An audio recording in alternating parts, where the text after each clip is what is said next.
Hello everyone, welcome to my channel Sarihari kitchen. ನಾನು ಸೌಂದರ್ಯ. ಇವತ್ತಿನ ವಿಡಿಯೋದಲ್ಲಿ ನಾವು ಹಾಗಲಕಾಯಿ ಸಾಂಬಾರು ಹಾಗೆ ಪಲ್ಯನ ಹೇಗೆ ಮಾಡ್ಕೊಳ್ಬೋದು ಅಂತ ತೋರಿಸ್ಕೊಡ್ತಾ ಇದ್ದೀನಿ. ನಾನಿವತ್ತಿಲ್ಲಿ ತಿಳಿ ಸಾಂಬಾರು ಹಾಗೆ ಹಾಗಲಕಾಯಿ ಪಲ್ಯನ ತೋರಿಸ್ಕೊಡ್ತಾ ಇರೋದು. ಬನ್ನಿ ಆಗಿದ್ರೆ ಹೇಗೆ ಮಾಡೋದು ಅಂತ ಹೇಳ್ಬಿಟ್ಟು ನೋಡೋಣ. ಮೊದಲಿಗೆ ಇಲ್ಲಿ ಒಂದು ಮಸಾಲೆನ ರುಬ್ಕೊಳ್ಬೇಕಾಗುತ್ತೆ.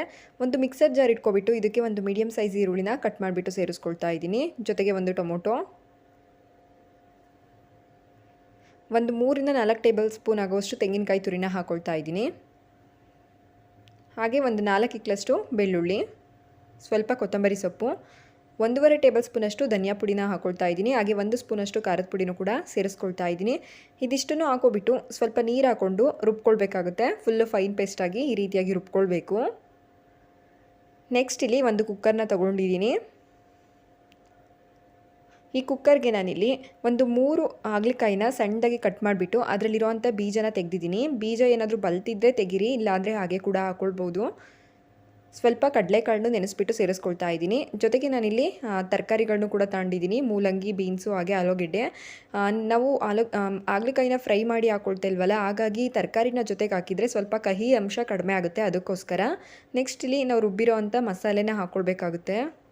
ಹಾಕೋಬಿಟ್ಟು ನಿಮಗೆ ಸಾಂಬಾರದ ಎಷ್ಟು ಬೇಕು ನೋಡಿಬಿಟ್ಟು ನೀರನ್ನ ಸೇರಿಸ್ಕೊಳ್ಬೇಕು. ಈ ರೀತಿ ಡೈರೆಕ್ಟಾಗಿ ಮಾಡ್ತಿದ್ದೀನಿ, ಚೆನ್ನಾಗಿರೋದಿಲ್ಲ ಅಂತ ಅಂದ್ಕೊಳ್ಬೇಡಿ, ಚೆನ್ನಾಗಾಗುತ್ತೆ ಸಾಂಬಾರು.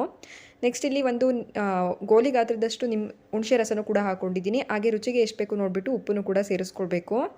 ನೋಡಿ, ಈ ರೀತಿಯಾಗಿ ಡೈರೆಕ್ಟಾಗಿ ಮಾಡ್ಕೊಳ್ಳೋದ್ರಿಂದ ಸಾಂಬಾರು ಟೇಸ್ಟ್ ಸ್ವಲ್ಪ ಡಿಫ್ರೆಂಟಾಗಿರುತ್ತೆ, ಚೆನ್ನಾಗಿರುತ್ತೆ, ಹಾಗೆ ಬೇಗ ಕೂಡ ಆಗುತ್ತೆ. ನೋಡಿ, ಒಂದ್ಸಲ ನೀಟಾಗಿ ಮಿಕ್ಸ್ ಮಾಡಿಕೊಂಡು ನಿಮಗೆ ಸಾಂಬಾರದ ಕರೆಕ್ಟಾಗಿದೆಯಾ ಒಂದ್ಸಲ ಚೆಕ್ ಮಾಡ್ಕೊಳ್ಬೇಕಾಗುತ್ತೆ.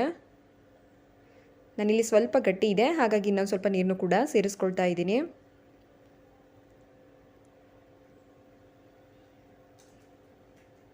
ನೀರು ಹಾಕಿ ಮಿಕ್ಸ್ ಮಾಡಿಕೊಂಡು ನಾವು 1-2 ವಿಷಲ್ ತೊಗೊಳ್ಬೇಕಾಗುತ್ತೆ. ಇಲ್ಲಿ ಸಾಂಬಾರಿಗೆ ಸಪ್ರೇಟಾಗಿ ಒಗ್ಗರಣೆ ಮತ್ತು ಪಲ್ಯಕ್ಕೆ ಸಪ್ರೇಟ್ ಒಗ್ಗರಣೆನ ಆಮೇಲೆ ಸೇರಿಸ್ಕೊಳ್ತಾ ಇದ್ದೀನಿ, ಹಾಗಾಗಿ ಇಲ್ಲಿ ನಾನು ಒಗ್ಗರಣೆನ ಹಾಕ್ಕೊಳ್ತಾ ಇಲ್ಲ. ನೋಡಿ, ನೆಕ್ಸ್ಟ್ ಇದನ್ನು 1-2 ವಿಷಲ್ ಕೂಗಿಸ್ಕೊಳ್ಬೇಕಾಗುತ್ತೆ. 1-2 ವಿಷಲ್ ಆದಮೇಲೆ ನಮಗೆ ತರಕಾರಿ ಚೆನ್ನಾಗಿ ಬೆಂದಿರುತ್ತೆ, ಹಾಗೆ ಸಾಂಬಾರು ಕೂಡ ರೆಡಿ ಆಗುತ್ತೆ. ಈ ಸಾಂಬಾರಲ್ಲಿರೋ ಅಂಥ ತರಕಾರಿನ ನಾವು ಸಪ್ರೇಟ್ ಮಾಡ್ಕೊಳ್ಬೇಕಾಗುತ್ತೆ. ಒಂದು ಜಾಲರಿಲಿ ನಾನು ಈ ರೀತಿಯಾಗಿ ತರಕಾರಿಗಳನ್ನ ಪೂರ್ತಿಯಾಗಿ ಸಪ್ರೇಟಾಗಿ ಎತ್ತಿಟ್ಕೊಂಡಿದ್ದೀನಿ. ನಾವಿವಾಗ ಇದಕ್ಕೆ ಸಪ್ರೇಟಾಗಿ ಪಲ್ಯಕ್ಕೆ ಒಗ್ಗರಣೆ ಮತ್ತು ಸಾಂಬಾರಿಗೆ ಒಗ್ಗರಣೆನ ಮಾಡ್ಕೊಳ್ಬೇಕಾಗುತ್ತೆ. ತುಂಬ ಸಿಂಪಲಾಗಿ ಮಾಡ್ಕೊಳ್ಬೋದು, ಒಂದು ಸಲ ನೀವು ಈ ವಿಧಾನದಲ್ಲಿ ಟ್ರೈ ಮಾಡಿ. ನೆಕ್ಸ್ಟ್ ನೋಡಿ, ಇಲ್ಲಿ ನಾನು ಸಾಂಬಾರಿಗೆ ಒಗ್ಗರಣೆ ಹಾಕೋದಕ್ಕೋಸ್ಕರ ಒಂದು ಪಾತ್ರೆನ ಇಟ್ಟಿದ್ದೀನಿ. ಅದಕ್ಕೆ ಒಂದು 3 ಟೇಬಲ್ ಸ್ಪೂನಷ್ಟು ಎಣ್ಣೆ ಕಾಯ್ದ ನಂತರ ಸಾಸಿವೆ, ಹಾಗೆ ಒಂದು ಅರ್ಧ ಈರುಳ್ಳಿ ಮತ್ತು ಕರಿಬೇವು, 1-2 ಒಣಗಿರೋ ಮೆಣಸಿಕಾಯಿನ ಹಾಕ್ಕೊಳ್ತಾ ಇದ್ದೀನಿ.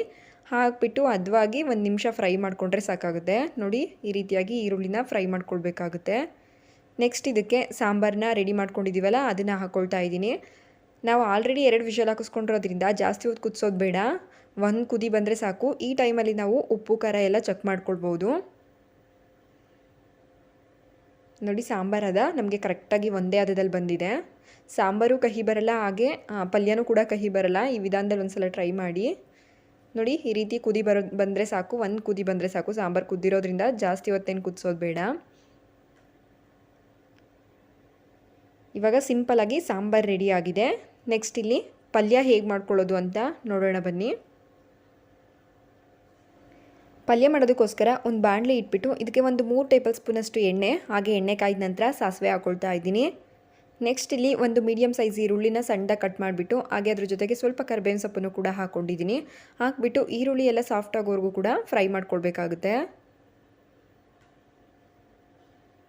ನೋಡಿ, ಈರುಳ್ಳಿ ಇಷ್ಟು ಫ್ರೈ ಆದರೆ ಸಾಕಾಗುತ್ತೆ, ತುಂಬ ಏನು ಫ್ರೈ ಮಾಡ್ಕೊಳ್ಳೋದು ಬೇಡ. ಸ್ವಲ್ಪ ಕಲರ್ ಚೇಂಜ್ ಆಗಿ ಸಾಫ್ಟಾಗಿ ಆದರೆ ಸಾಕು. ನೆಕ್ಸ್ಟ್ ಇಲ್ಲಿ ನಾನು ಇದಕ್ಕೆ ಸ್ವಲ್ಪ ಅರಿಶಿನ ಹಾಕ್ಕೊಳ್ತಾ ಇದ್ದೀನಿ. ಹಾಗೆ ಒಂದು ಅರ್ಧ ಸ್ಪೂನಷ್ಟು ಖಾರದ ಪುಡಿ. ಉಪ್ಪೇನಾದರೂ ಬೇಕು ಅನಿಸಿದರೆ ಮಾತ್ರ ಹಾಕ್ಕೊಳ್ಳಿ. ಪಲ್ಯಕ್ಕೆ ಏನಾದರೂ ಸಾಂಬಾರಲ್ಲಿ ಹಾಕಿದಾಗ ಕಮ್ಮಿ ಅನಿಸಿದೆ ಅಂತ ಅಂದರೆ ಮಾತ್ರ ಸ್ವಲ್ಪ ಉಪ್ಪನ್ನು ಕೂಡ ಹಾಕ್ಕೊಳ್ಬೇಕಾಗುತ್ತೆ. ಹಾಕ್ಬಿಟ್ಟು ಜಸ್ಟ್ 1 ನಿಮಿಷ ಈ ರೀತಿಯಾಗಿ ಕಡಿಮೆ ಫ್ಲೇಮಲ್ಲಿ ಇಟ್ಕೊಬಿಟ್ಟು ಫ್ರೈ ಮಾಡ್ಕೊಳ್ಬೇಕು. ನೆಕ್ಸ್ಟು ನಾವು ಬೇಯಿಸ್ಕೊಂಡಿರೋ ಅಂಥ ತರಕಾರಿಗಳನ್ನೆಲ್ಲ ಹಾಕ್ಕೊಳ್ಳೋಣ. ಹಾಕ್ಕೊಂಡು ಚೆನ್ನಾಗಿ ಮಿಕ್ಸ್ ಮಾಡ್ಕೊಳ್ಳಿ. ಒಂದೇ ಥರ ಸಾಂಬಾರು ಮಾಡಿ ಹಾಗಲಕಾಯಿ ಸಾಂಬಾರನ್ನ ತಿಂತಾ ಇದ್ದರೆ ಈ ರೀತಿ ಒಂದು ಸಲ ಟ್ರೈ ಮಾಡಿ. ನೋಡಿ, ಈ ರೀತಿಯಾಗಿ ಒಂದು ಸಲ ನೀಟಾಗಿ ಮಿಕ್ಸ್ ಮಾಡ್ಕೊಳ್ಳೋಣ. ಕೊನೆಯದಾಗಿ ಇದಕ್ಕೆ ತೆಂಗಿನಕಾಯಿ ತುರಿನ ಹಾಕ್ಕೊಳ್ತಾ ಇದ್ದೀನಿ. ತೆಂಗಿನಕಾಯಿ ತುರಿ ಹಾಕಿದಷ್ಟು ಚೆನ್ನಾಗಿರುತ್ತೆ, ನಿಮ್ಗೆ ಎಷ್ಟು ಬೇಕು ನೋಡಿಬಿಟ್ಟು ಸೇರಿಸ್ಕೊಳ್ಳಿ. ಹಾಗೆ ಸ್ವಲ್ಪ ಕೊತ್ತಂಬರಿ ಸೊಪ್ಪಿದ್ರೆ ಅದನ್ನು ಕೂಡ ಹಾಕ್ಕೊಳ್ಬೋದು. ಹಾಕ್ಬಿಟ್ಟು 2 ನಿಮಿಷ ಮಿಕ್ಸ್ ಮಾಡಿಕೊಂಡ್ರೆ ನಮಗೆ ಸಿಂಪಲ್ಲಾಗಿ ಸಾಂಬಾರಾಗೆ ಪಲ್ಯ ರೆಡಿ ಆಯಿತು. ನೋಡಿದ್ರಲ್ಲ ಎಷ್ಟು ಈಸಿಯಾಗಿ ಹಾಗೆ ಡಿಫ್ರೆಂಟಾಗಿ ಮಾಡ್ಕೊಳ್ಬೋದು ಅಂತ ಹೇಳ್ಬಿಟ್ಟು. ಈ ರೆಸಿಪಿ ನಿಮ್ಮೆಲ್ಲರಿಗೂ ಇಷ್ಟ ಆಗಿದೆ ಅಂದ್ಕೊಳ್ತೀನಿ. ಇಷ್ಟ ಆಗಿದ್ರೆ ಲೈಕ್, ಶೇರ್, ಕಮೆಂಟ್ ಮಾಡೋದ್ರ ಜೊತೆಗೆ ಇನ್ನೂ ಯಾರು ನನ್ನ ಚಾನಲ್ನ ಸಬ್ಸ್ಕ್ರೈಬ್ ಮಾಡದೆ ವಿಡಿಯೋ ನೋಡ್ತಾ ಇದ್ದೀರಾ ಪ್ಲೀಸ್ ಸಬ್ಸ್ಕ್ರೈಬ್ ಮಾಡ್ಕೊಳ್ಳಿ. Thank you for watching.